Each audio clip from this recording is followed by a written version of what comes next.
Olá, turminha! Vamos para mais uma correção de ciências? Sim, páginas 79, 81, 82, 83, 84 e 85. O conteúdo estudado foi tratamento da água. E olha as prosinhas chegando aí? Programa Aprendendo em Casa da Prefeitura Municipal de Petrolina, Pernambuco. E atenção! Pegue seu material. Pegue seu caderno, sua agenda, lápis, borracha e o seu livro.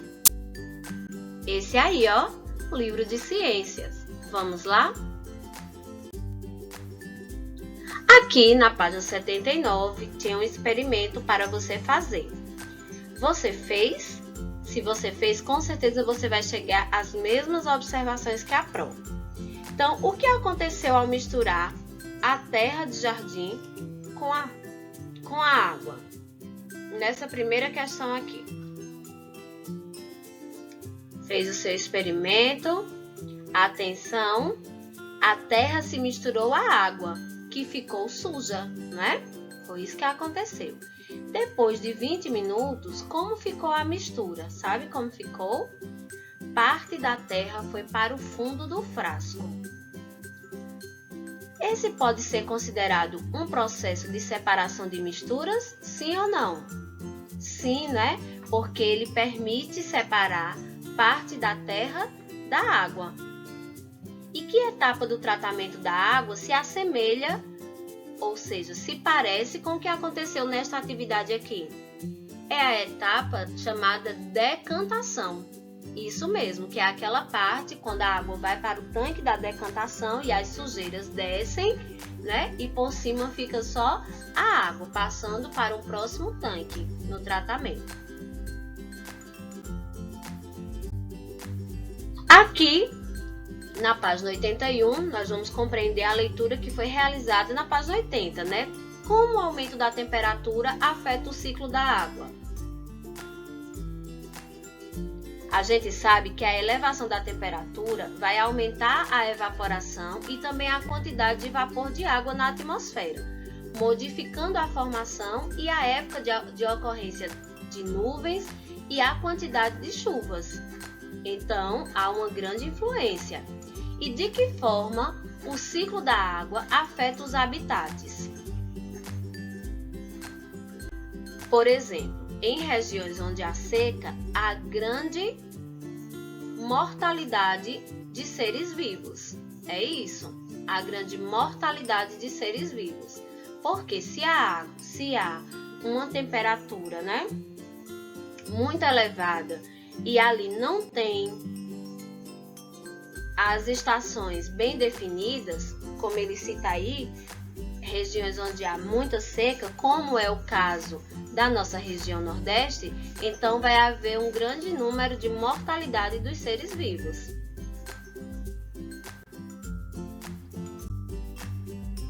Aqui, quando a gente foi fazer, né, o que você aprendeu, a primeira questão diz que, de acordo com a OMS, que é a Organização Mundial de Saúde, crianças e adolescentes devem ingerir, ou seja, beber, 70 ml de água por quilograma por dia. E aí, uma criança com 35 kg deve ingerir por dia quantos ml? Vamos ver? Coloquei aqui para você ter uma ideia. 70 ml por quilogramas, multiplicados por 35 kg, temos 2.450 ml. Então, a gente sabe que 1 litro é igual, né, corresponde a 1.000 ml. 1.000 ml, ok? Então, se ele precisa, né, se essa criança que tem 35 kg de massa precisa de 2.450 ml, dividindo, certo? Por 1.000, então ela precisa de 2,45 litros, quase 2,5 litros. Vimos uma imagem do Mar Morto, né, que está localizado no Oriente Médio, e ele tem esse nome por causa da grande quantidade de sal dissolvido na água, o que impede que a maioria das formas de vida ocorra nele. Com base no que nós estudamos, que eu expliquei, né, que sendo assim, ele contém muito sal, não há muita vida no Mar Morto. Por que é que é muito mais fácil flutuar no Mar Morto do que nos outros mares? É mais fácil porque as águas têm mais sal do que nos outros mares, certo? Com isso, a densidade da água fica maior do que a do corpo humano e aí as pessoas conseguem boiar facilmente.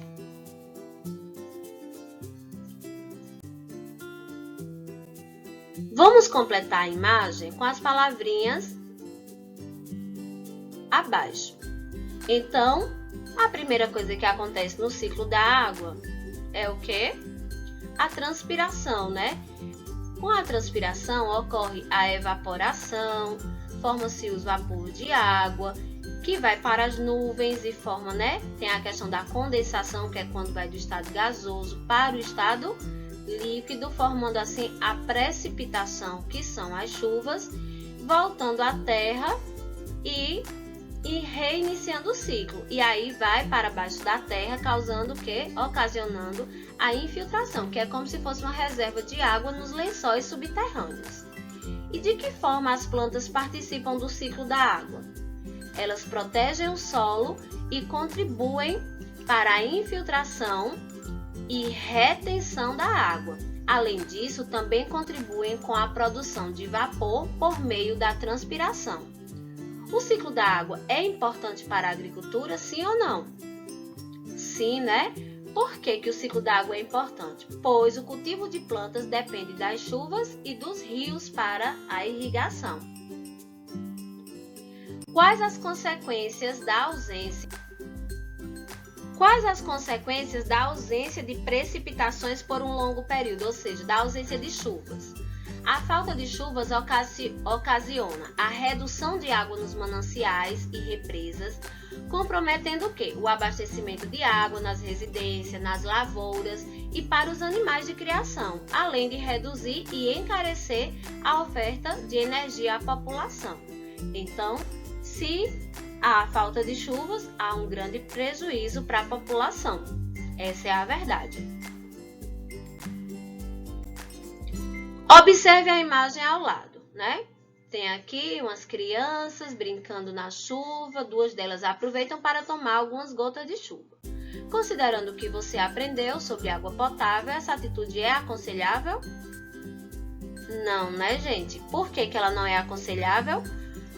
Porque a água da chuva contém impurezas e poluição da atmosfera, então não é bom beber água da chuva.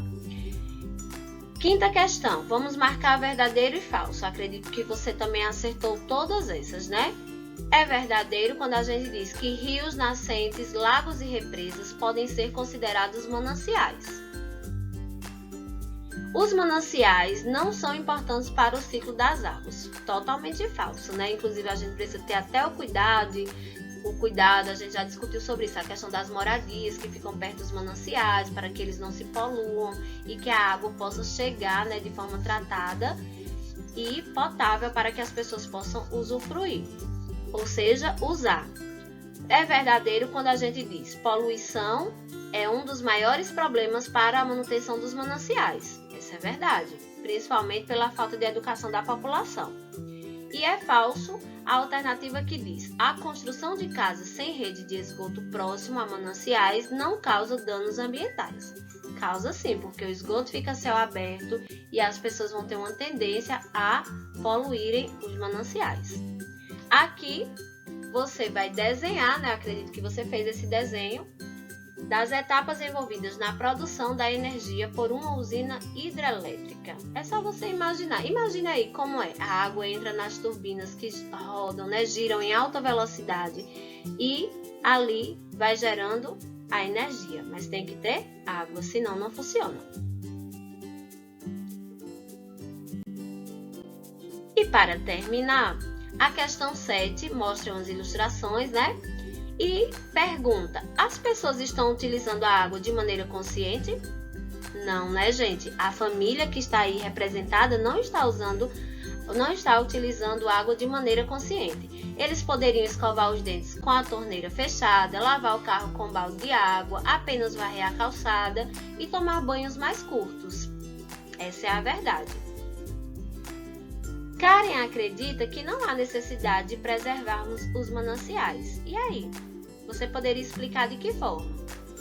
Lá no texto fala, né? Apenas aproximadamente 4% de toda a água do planeta pode ser utilizada para as atividades humanas. Portanto, não há tanta água disponível. Infelizmente, Karen. Então, cuide em economizar. Nós temos 70% de água, mas só que nem toda a água é potável. Essa é a verdade. Parabéns para você que fez suas atividades. Mantenha o seu material sempre por perto. Até a próxima aula. Tchau, tchau!